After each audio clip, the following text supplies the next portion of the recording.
Samyama. Samyama is introduced in the 3rd chapter of the Yoga Sutras. Samyama, it's said, is made up of 3 things: Dharana, Dhyana, and Samadhi. And these 3 are the last, the last 3 limbs of the Ashtanga. And in his commentary, Iyengar says these 3 woven together form Samyama. Concentration, continuity of attention or meditation, and Samadhi, merging with the object. And I read a quote in that session, and that quote, I won't read it now, but it's a quote that I use often. And it talks about how the 3 interact. Tonight I want to stepping on from that quote, to read you a section from its Sutra 3.3. 3 meaning chapter 3 or part, the 3rd pada, and Sutra 3.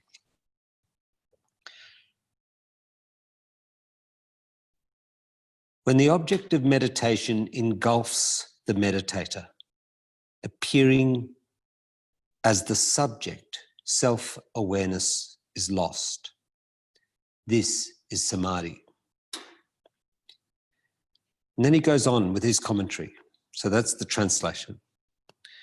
When the attentive flow of consciousness merges with the object of meditation, the consciousness of the meditator, the subject, appears to be dissolved in the object. This union of subject and object becomes Samadhi. He goes on with an example. When a musician loses himself and is completely engrossed in his music, or an inventor makes his discoveries when devoid of ego, or a painter transcends himself with color, shade, and brush, they glimpse Samadhi. So it is with the yogi. When his object of contemplation becomes himself, devoid of himself, he experiences Samadhi. The difference is that the artist or musician reaches this state by effort and cannot sustain it, whereas the yogi, remaining devoid of ego, experiences it as a natural, continuous, and effortless state. Consequently, it is difficult for an artist to infuse his vision of the sublime, which is associated with the performance and realization of a particular art form, into his ordinary daily existence. For the yogi, however, whose art is formless and whose goal has no physical expression like a painting, a book, or a symphony, the fragrance of Samadhi penetrates every aspect of his normal behavior, activities, and state of being. Now, I'll stop there, but that passage goes on. And what I want to focus on is this relationship of the 3. These 3 woven together form a single thread. Concentration, dharana, to gather the wandering mind and to bring it to focus. Sometimes referred to as concentration to exclusion, because for me to focus on something, I remove the obstacles or distractions. I hold things at bay. But when, as Iyengar says elsewhere, when concentration is maintained in time, without a loss of awareness, it merges into meditation.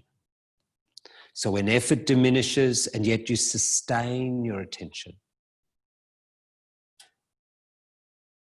it merges into dhyana. And then the next transmission is when from Dhyana to Samadhi. And he uses the word dissolve.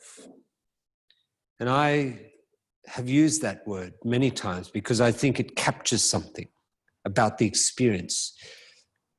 Sometimes I use it in the phrase, you dissolve time. An example would be in head balance. When you're in head balance, focused, you are obviously engaged doing head balance. And yet time seems to pass unnoticed. Or even in a sequence of asanas, standing poses, for example, formal, defined, continuous, linking one asana to another, and yet they pass seemingly without effort and unnoticed in time. And I think the word dissolving time is apt. The loss of an I-centered focus, the loss of the sense of time, the passage of time. And that loss of I-centeredness, looking at the world through your own psychological stance, is what he's describing as samadhi. And I think that's experienced. It can be, and it is experienced in asana. These last months that we've been working as we have done in these sessions, often quite simple sequences. In the whole period of these online classes, I've kept the sequences very, very simple.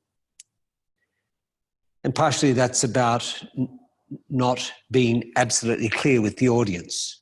In a normal classroom, I could build up, I can get the feedback from a student's body, I can adjust and adapt what we do. But in these sessions, I've been working more on these themes. What if we're here learning to steady the busy mind? What if we're learning to hold our attention within the practice? And what if through the practice, we lose the sense of the passage of time, we lose the sense of our fears and our desires. We become absorbed in what we do. And in that passage, Iyengar uses the musician, the artist. And he talks about, and the points he makes I'll leave to him. But I think it is the same. I think when we practice not just repeating the words of instruction, but we absorb ourselves and we see the practice as a vehicle to develop concentration, continuity of awareness, to dissolve ourselves, the sense of I, the sense of me. And to me, that seems not only possible, but actually is why we practice.